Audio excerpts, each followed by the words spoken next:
Hey there, welcome to my review of Rogue One, a Star Wars story. So, for the first minute or so, it's gonna be spoiler free, but I will pretty quickly start discussing spoilers. So I'll let you know beforehand once I get into spoiler territory, so be advised. So, my overall impressions of Rogue One. Great. I would say if you know what you're getting into, go ahead and watch it. If this is your first Star Wars film you're watching, don't watch it. Start go to the store and buy A New Hope, at least A New Hope, before you watch Rogue One. But I was right. I would say watch the entire original trilogy for sure. A New Hope, Empire Strikes Back, and Return of the Jedi. I will have at least that before you even consider, watching Rogue One. Also, you could, if you wish, watch the prequel trilogy, Phantom Menace, Attack of the Clones, and Revenge of the Sith. It depends. Do you want all the story or just what people consider the best? I myself will recommend the entire saga. That also includes the newest episode 7, but if you have not watched any Star Wars movies, I would watch Rogue One before you watch Episode 7, mainly because it could confuse you a little more since Episode 8 and 9 have yet to be released. And if this stuff is confusing you on the order, Wikipedia has a good page outlining this stuff. I would check it out. I don't know the web address, but just Google Star Wars franchise and it should come up. But yeah, so I will at least watch, at the very minimum, A New Hope before you watch Rogue One. Because Rogue One takes place weeks, days before A New Hope. Very close to the beginning. And because the movie is written in a way that you know what's going to happen, but yet you don't.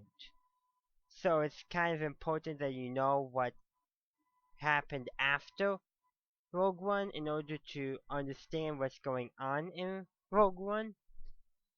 Yeah, but pretty much, if this is gonna be your first Star Wars movie, watch the other ones first. That's all I'm gonna say. Now, if this is not your first Star Wars movie, you've watched them all, you're a huge fan, go ahead, watch it. I don't know why you haven't watched it yet. A few days after it has aired, I'm watching. I watched it the Sunday after it aired. I'm uploading this at 1 or 2 days later after I watched it, or viewed, I should say, at the theater. But really, if you're a big Star Wars fan and you have not viewed it within a week of its airing, then you must be very busy or not as big as a fan as you think you are. If you're a fan but you're not a diehard fan, I would say still watch it. Maybe understand where it is in the universe, where it's set before A New Hope. I don't know if I can stress that enough because I know there are many people who don't know when Rogue One is set. They're thinking it's after The Force Awakens. No, it's before A New Hope. Let's see, what else? I enjoyed it thoroughly. It's, as I said, it's definitely a much different tone than the saga films, which is what we all expected. Yeah. I thought it was a good change of pace. It's like it was. I felt like Rogue One was like they took a video game plot and enhanced it greatly. It's like, especially in the third act, to that I felt like that part could be turned into a good video game because I feel like they almost wrote it in mind to turn it into one, which I don't know if that was their intention. I doubt it, but it does feel like it could be very easily turned into a video game. The constant action, the high volume of, well, it's a war film. You get the point. And also, I would if you children under 13, I don't know if I would have them watch it. It's much darker than the regular saga films. Okay. At this point, about 5 minutes, actually 5 minutes, 15 seconds into my video, I'm entering spoiler territory. If you have not watched the movie, I advise you not to continue on from this point. I'll give you guys 10 seconds.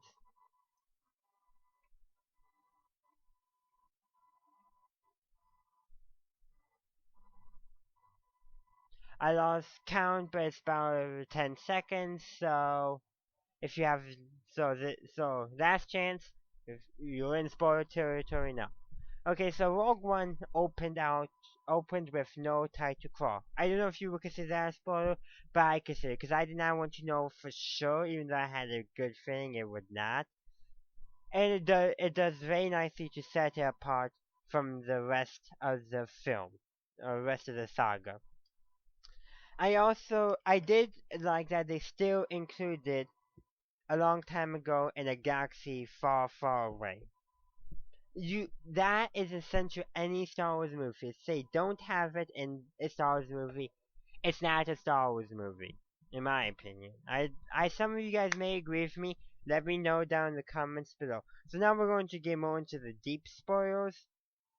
I thought I've watched a lot of reviews, and many of them said that the first part was slow. It kind of was, kind of jumped around a bit, but I felt like it had its purpose. I don't know. But Rogue One, especially in the first act, showed very much the darker side of the rebellion. Literally, the it's really killing a an alliance, a rebel, simply because he connected so he would not be captured. I don't know, but you would not have seen Luke Skywalker doing that. He would not. I don't. Han Solo, I don't think would have even done that. But it definitely showed a much darker side to the rebellion that we have not really seen, only alluded to in Saw Gerrera. But speaking of Saw, some of his companions, some of his forces, I've had this real, I don't know why, just they had a very Arabic Muslim inspired appearance. I don't know if that why that is. That's the choice of the director and the costume people. But I felt like it drew too many ties with ISIS and other Muslim extremists. Maybe they were trying to draw the tie of them being extremists. I know, but there was some also you can clearly see not inspired. So I think also that Muslim Arabic style clothing is also very common in desert, which Jeddah was a desert, so I think that's probably why they did it, more than the ties with Muslim extremists, but unfortunately that tie is there, and I don't know if that's what they were going for. I hope it wasn't, because that's just portraying a stereotype that's not that good. But it is kind of good that they show that these extremists are not always the bad guys. They can be the good guys who just use very extreme practices. I think they were almost maybe going not to judge the extremists how they were. And maybe I'm reading into it too much. I don't know. I could be totally on a loose cannon, but I felt I felt like they were drawing a parallel, which I don't know if they should have. Now on to some of the other parts. I other parts of the other parts. Star Wars explained, Alex from Star Wars explained, he predicted that all the characters would die. He was right. Every time one of them was about to die, I was like, please let him survive. Please let him survive. Oh ho. Cause General So. But I feel like I wanted like General So or one of the others to be on, like implied to be on Alderaan during the events of the original trilogy, during New Hope. I feel like that's how they at least one of them should have gone out. I don't know. I just kind of wanted at least one of them to survive. I was kind of hoping Bodhi, the Imperial pilot defector, cargo pilot defector, I hoped he would have been the one to survive. I don't know why I thought like, he could have fought in the Death Star battle and gotten killed there. I don't know. No, but one of the pilots. I don't know. I feel like they should have had at least one of them survive. That's my opinion. Maybe they're crazy, but I do feel like one of them should have survived. Um, Tudyk, I think he would have been another good one to survive. But the thing is, Luke Skywalker would have definitely talked to Tudyk just to learn more about the Force. Even though Tudyk wasn't a Jedi who was not actively Force sensitive. So I think he was slightly Force sensitive. They say he's not, but I think no, smallest degree. No, super small. I don't know. I feel like there was a slight little bit, like so little that that no Jedi will be able to detect it, that he doesn't know it, that nobody knows, he doesn't realize it. That kind of so slight, but us as an audience would think that. Maybe now in the scene where he fought the stormtroopers by himself, it's obvious that he did use his hearing, but I don't think that alone would have been enough. His hearing, his sense of the perception. So I do think he was partially force sensitive, even though they say he's not. I don't know. Also, another thing, I feel like there were parts like Saw Gerrera's death. I felt like really, I kind of had hoped he would continue on in the story, dying in the battle of Gareth. I don't know why. I kind of like felt like that would have been a fitting end. I know, but I kind of wish Jeddah wasn't so devastated. But the Death Star blasts on both Gareth and Jeddah, that one reactor going up in that, I felt like, cause especially when they showed it from the ground, it had a very atomic bomb-ish design to it. I felt that they were drawing parallels to that, because the A-bomb, the nuclear bombs, here on Earth are considered the epitome of human creation, the most devastating thing we have ever created, capable of destroying a planet. I think that's why they kind of took that design idea from the A-bombs and nuclear bombs to design the the on-the-ground blast for the Death Star, minus the mushroom clouds. I kind of like I want a mushroom cloud just because of it. But I did like how the ground curved, not curved, but kind of was going up. They gave something unique about it, the world altering. I think it would be neat for them also to show an entire planet being destroyed from the ground's perspective of a Death Star. We saw that with Starkiller Base, but they might want to, for Starkiller Base, give it that Starkiller Base's unique thing. The Death Star 1, unique thing, blowing up planets. Being able to just destroy certain parts of planets. And probably ionizing the atmosphere of all those planets as well. Cause, come on, that big of a laser blast, the atmosphere on those planets are gone. There's gonna be no more life on those planets. Death Star 2, it seemed that it was able to do precise enough firing to destroy capital ships. 2 Mon Calamari cruisers were destroyed in the Battle of Endor. And that was its unique thing. And then Stalker's base unique thing was able to destroy multiple planets at a time from any given distance. Each one had a different thing about it.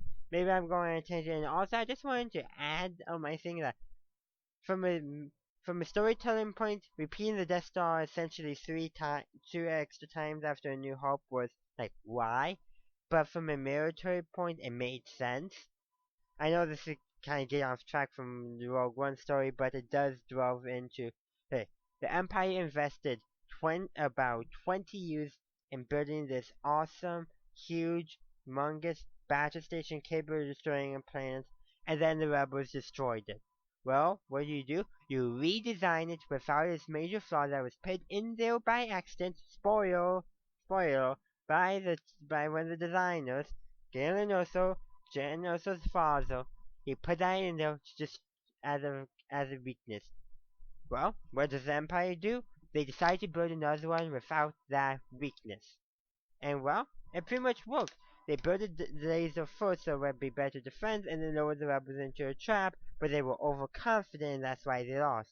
Really, if the Jew generator had not actually gone to down, the rebels would have lost.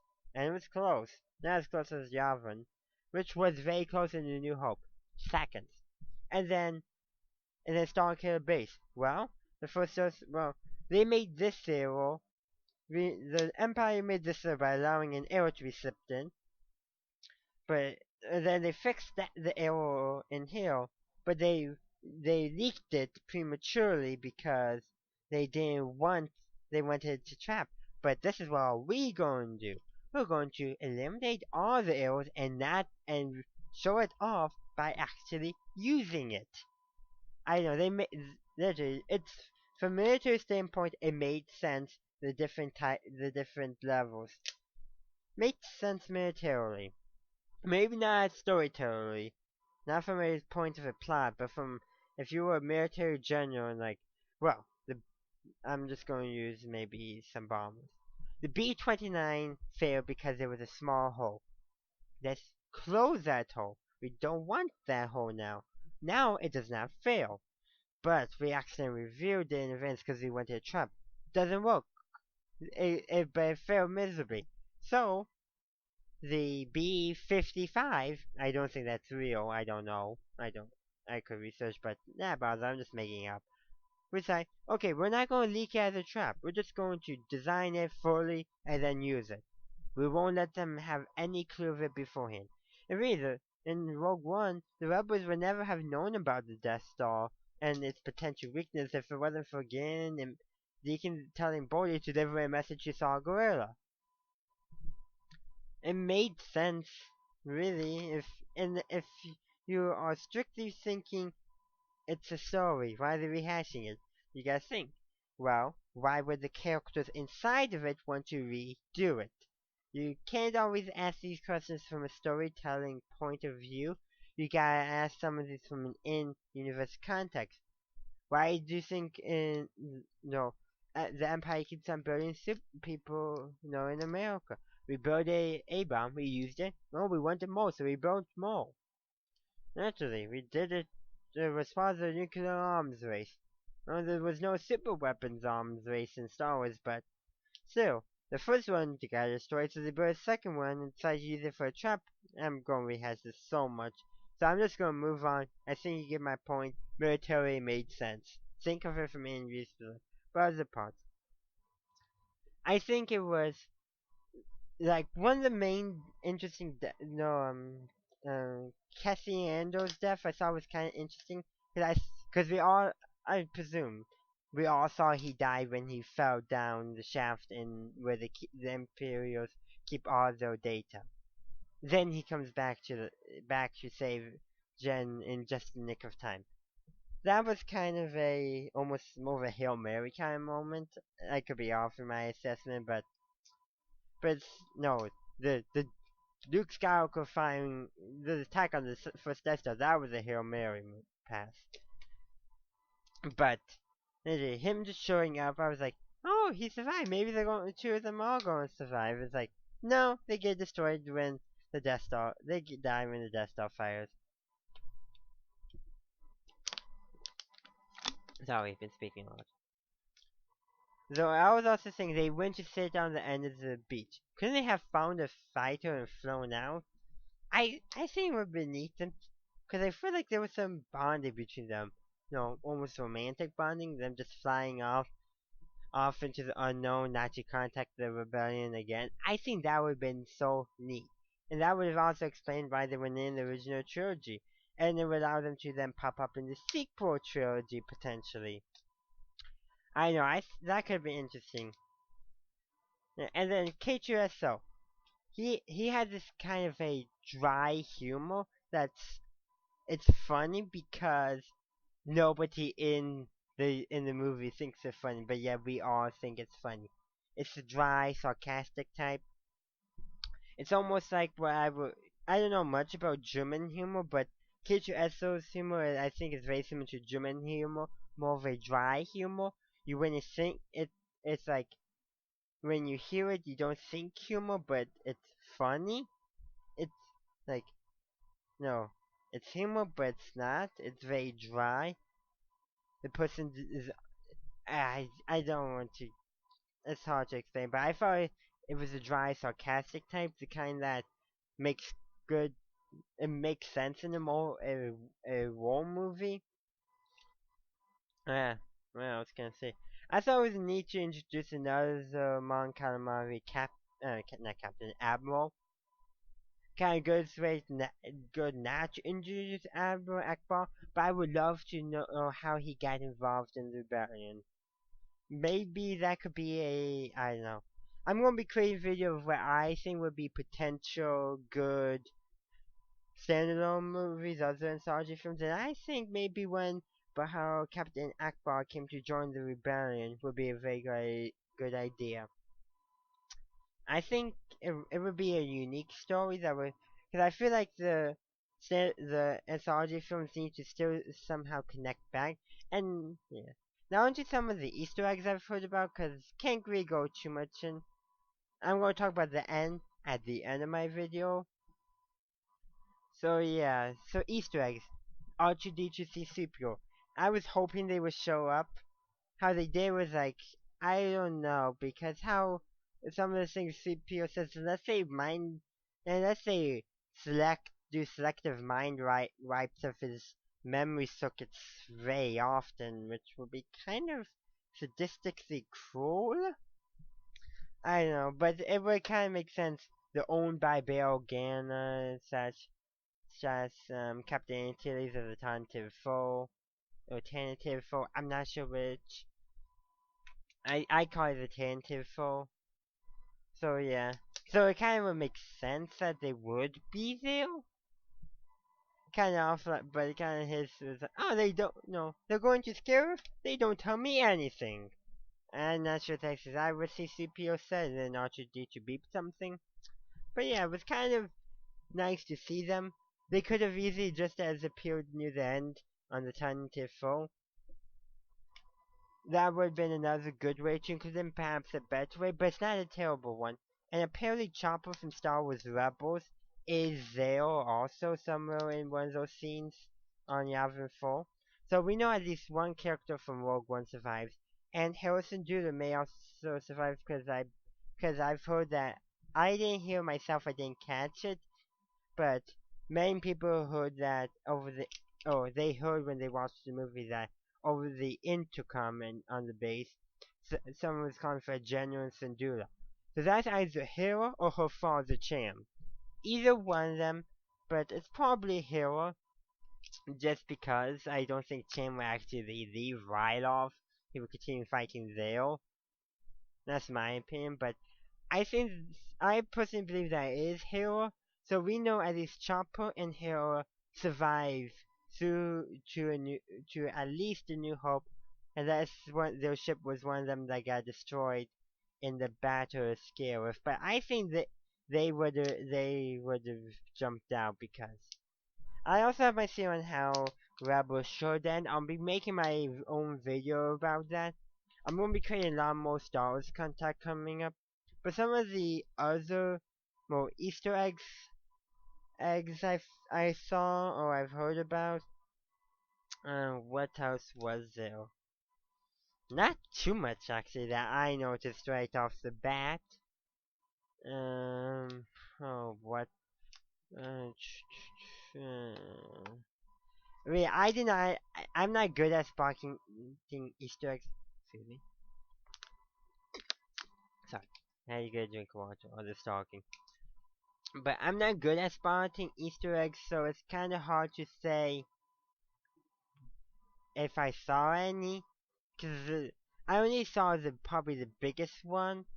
Not sure the smaller ones didn't notice, but I did notice the same make as the ghost, which I believe is a C VCX something something light freighter. I'm checking it right now. So yeah, let's see.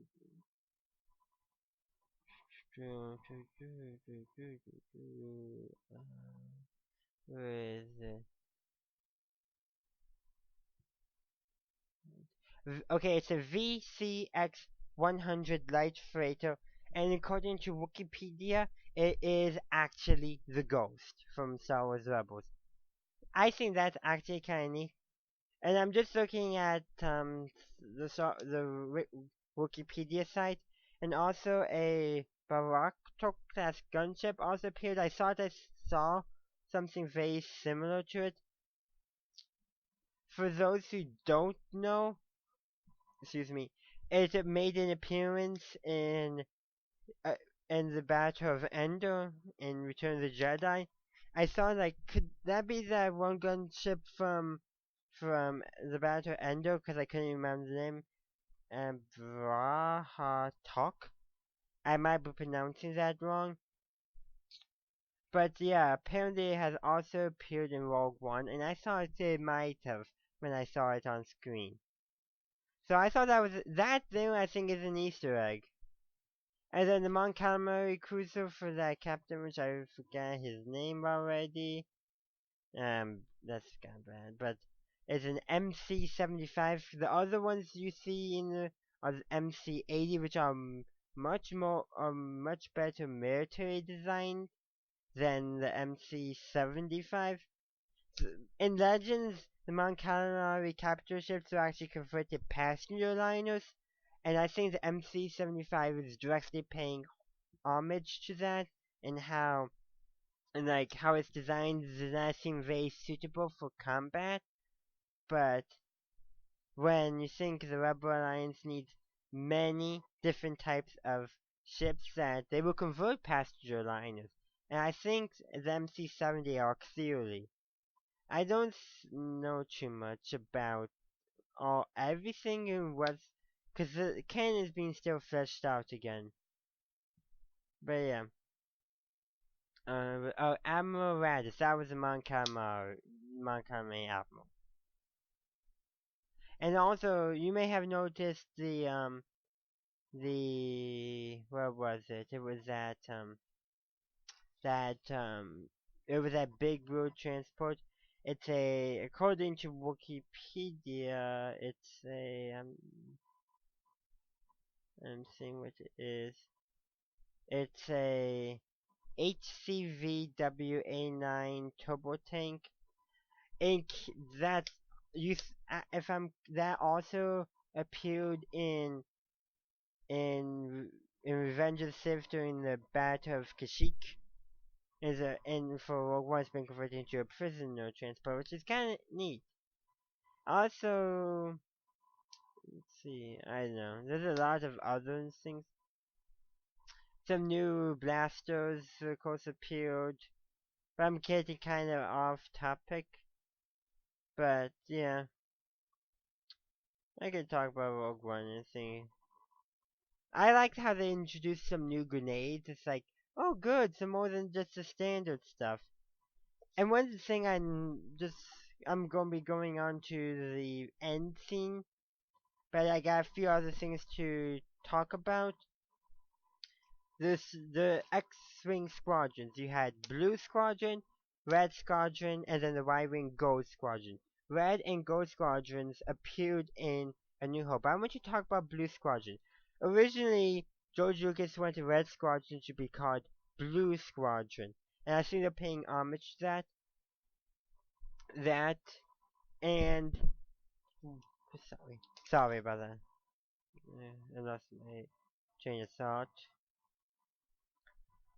Okay, so I think that's what they're paying homage to there with Blue Squadron, what George Lucas originally called it. And then in Force Awakens, the two Resistance X-Wing squadrons are Red Squadron and Blue Squadron, the two names for those battles. If the original A New Hope novelization still called Red Squadron Blue Squadron, I believe it's been corrected in later novelizations, but in the the first novelization, I don't believe it's considered canon anymore. Gotta get some of the newer ones. And then in Force Awakens, they have both. And I think what it is going to end up, they're going to have somehow introduce maybe a comment in a future film or something that Blue Squadron was named in homage of Blue Squadron from the Battle of Scarif, while Red Squadron was named in homage of the X-Wing Squadron from the Battle of Yavin. I think that's kind of the direction they're leaning toward. Also, I think Blue Squadron was essentially destroyed during the Battle of Scarif, they self and they were real, and then them and the surviving red red squadron, which I think did fared better than blue squadron in my opinion, merged to form a new red squadron. That's my theory, at least, and why there's no blue squadron in A New Hope, and but was later was reformed by Empire Strikes Back and appeared in during the Battle of Endor and Return of the Jedi, along with Red, Gold, and also introducing Green Squadron, which was probably a larger rebellion than he had now the Starfighter Squadron. And there's probably many other Starfighter Squadrons out there that we just don't encounter because Galaxy is big and the rebellion is not a small effort. It's pretty large, if you haven't figured that out. But yeah, what else can I say about Rogue One? A lot. Also, during the battle, only one Red Wing pilot was stated to have died for sure. Red 5. I don't remember what they call him, but that was Luke's call sign in the Battle of Yavin, so they explained why he had that call sign. It's because the other guy died. And also, from what I understood, they repurposed footage from A New Hope and the Battle of Endor for the space scenes of the battleship, particularly some of the pilots. Red Leader and Gold Leader were repurposed footage because, like, wait, that sounds like identical. Because Saturday before I went to see Rogue One, I watched A New Hope, and the voice. Well, actually, didn't even watch. I watched it in French because I wanted to. It was kind of interesting. I'm going to think about creating a review of all the movies in a language other than English. Kind of a new thing I'm doing, but back to Rogue One. Because I had just watched it before in both in English and in French, but the English version, I was like, Red Leader and Gold Leader sounded identical to their New Hope counterparts. And from what I understood, and from some of the reviews I've watched, is that that's because they repurposed the footage from A New Hope for those scenes. You see? I also, some of the female parts in Rogue One, from what I understood, they repurposed that footage from deleted scenes from Return of the Jedi. But talking about repurposing image, let's talk about Tarkin. Grand Moff Tarkin, Governor Tarkin, Wilhelm Tarkin, whatever you want to call him, let's just call him Tarkin for simplicity. They use CGI and face recreation technology to recreate Peter Herschel's face, who originally played Tarkin in New Hope. I was like, I could tell it was CGI, but it was very good. I felt like maybe they should have stuck with more profiles and real views, of the side, then might have done better. Cause like when you see the face, it's like, yeah, that's CGI, especially the eyes. I think that's where most of the face recreation technology is coming in. Where the problem is, it's the eyes. If the eyes don't look real, the character's not real. I don't know. Maybe stick with more. They should have stuck with more profiles, but I think it was good that they included Tolkien. Some people have griped about it, but it's like, well, he was the governor of the Outer Rim territories. He was essentially Director Krennic's superior. He had the right to be there to check up on Krennic. Speaking of Krennic's death, he was killed by the Death Star.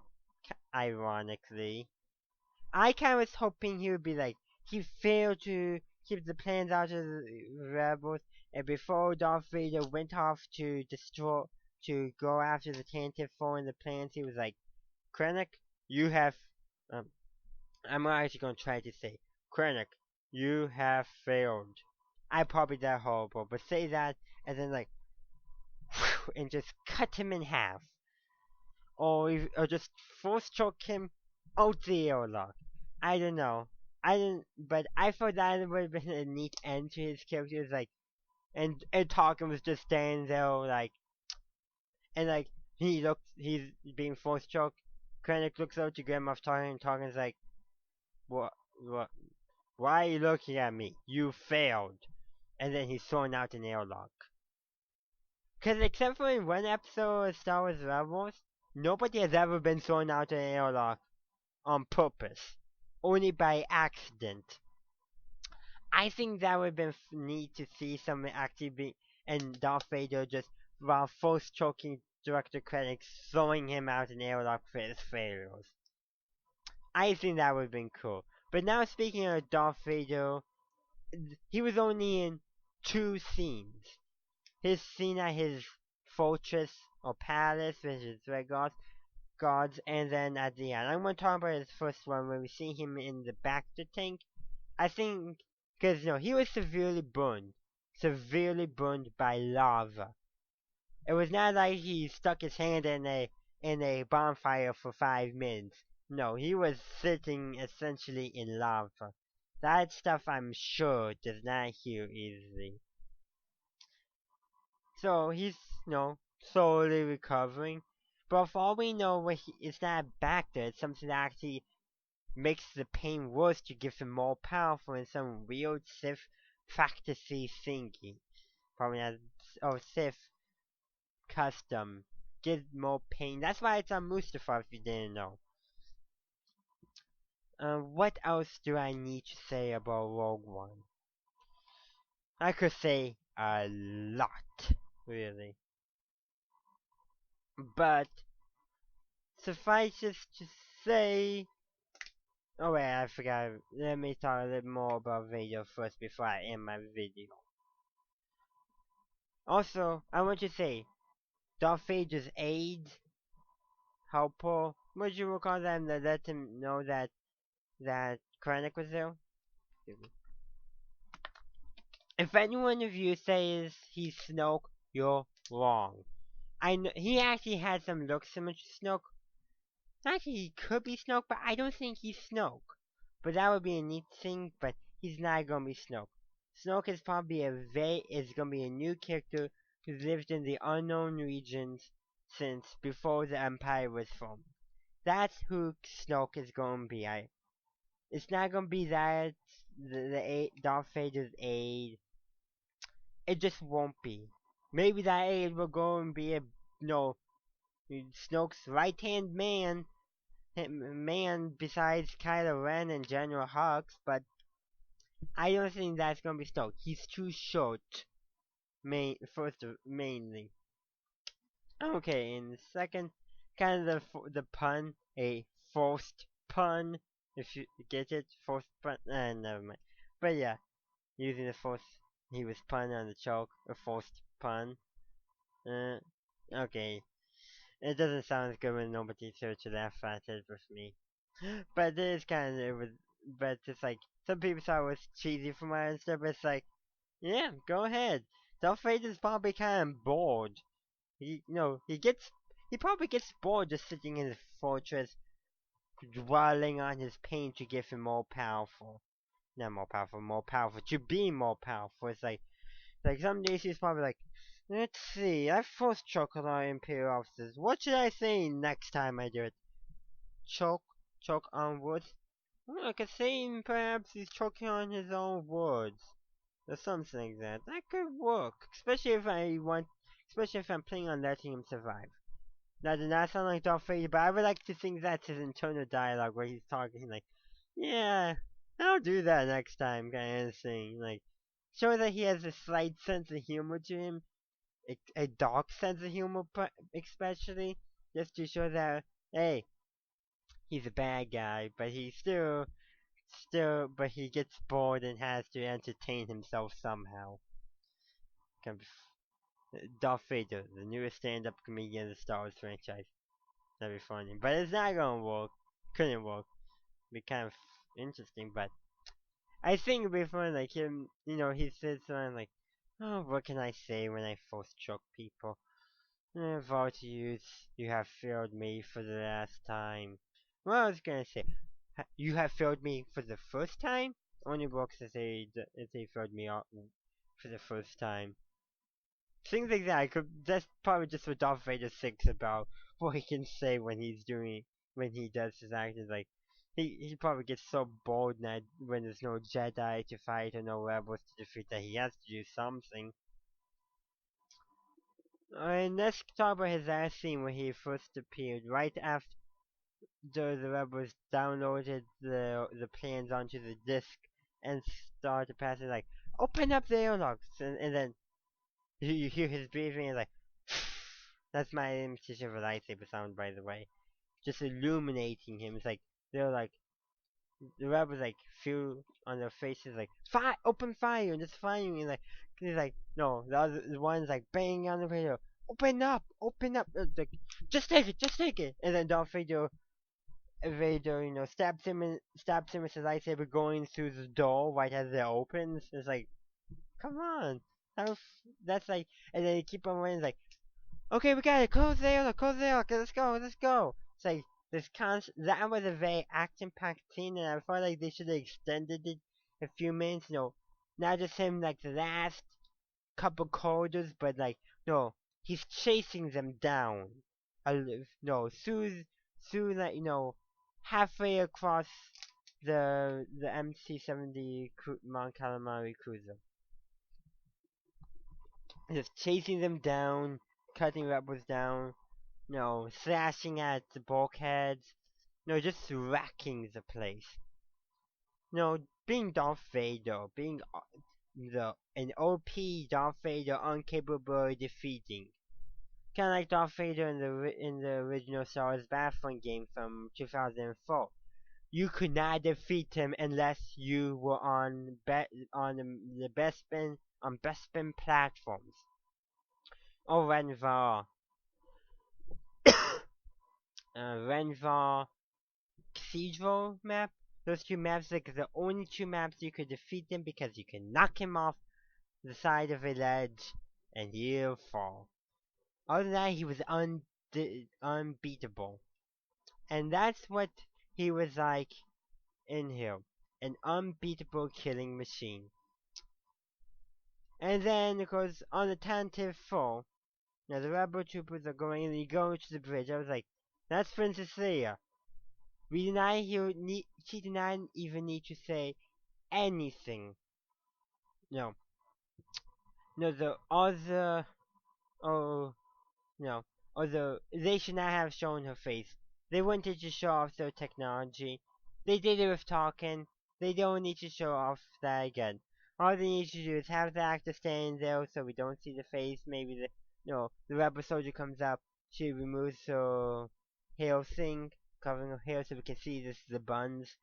And then what are the question he asks, like, what are these for, something, and then she responds, hope, which sounded awfully like the hope from the message Princess Leia recorded with R2-D2. Oh, they could have had Carrie Fisher re-record the line hope. No, her saying a sound both hope, hope, hope, hope. No, I could see that, but I think they would need to lift that footage from A New Hope just to bind the galaxy together. So I don't know.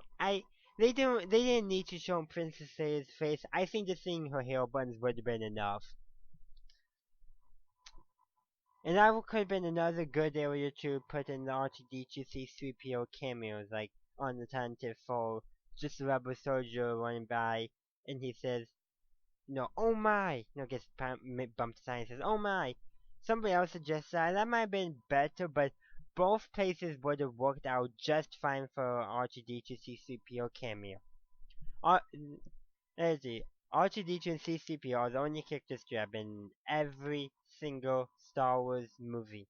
Unless you include Anakin Skywalker, which he isn't. It's just, he's referencing all of them. For example, actually, no, but he's actually R2-D2 and C-3PO are the only characters to be in they're in chronologically A New Hope, Empire Strikes Back, sorry, sometimes I abbreviate. So, A New Hope, Empire Strikes Back, Return of the Jedi, The Phantom Menace, the Attack of the Clones, Revenge of the Sith, Star Wars: The Clone Wars, that movie, the movie, and then The Force Awakens, and then Rogue One. They've also appeared in Star Wars Rebels too. Not any of the Star Wars Rebels television movies, but for a theatrical release, they've been in all Star Wars movies.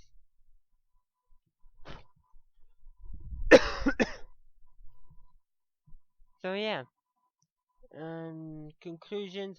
If you haven't watched Rogue One yet, go ahead and watch it. And if you at the end of this 45-minute long video, which I did not intend it to be this long, but that's what happens when you got a lot to say in your review. But if you're still watching it and you haven't seen the movie, then why did you do that to get spoiled for you? I So it's your own fault if it's spoiled. It's like, oh, you spoiled it for me. I warned you about when I started spoilers about 5 minutes into the video. I actually don't remember the exact timing. I might have been closer to 15. I'm not sure. I'll make sure I remind you guys in the well, I'll have it in the description below for those who read the descriptions before they bother reviewing. I don't know why I'm mentioning this. I'm just rambling now. But okay, if you have watched it and you want to watch it again, go ahead. I'm going to watch it again, probably not in the theaters, but when it comes out on Blu-ray, especially so I can find all the Easter eggs, because that stuff is fun. And let's see what else. Yeah, just go out and watch it. If you haven't seen it, I don't know why you're at the end of this, and you should have put it in your watch later, so you can come back to it later. Yeah. So, yeah. May the force be with you. Have a good day, a good night, wherever you may be. Have a good one. Enjoy Star Wars.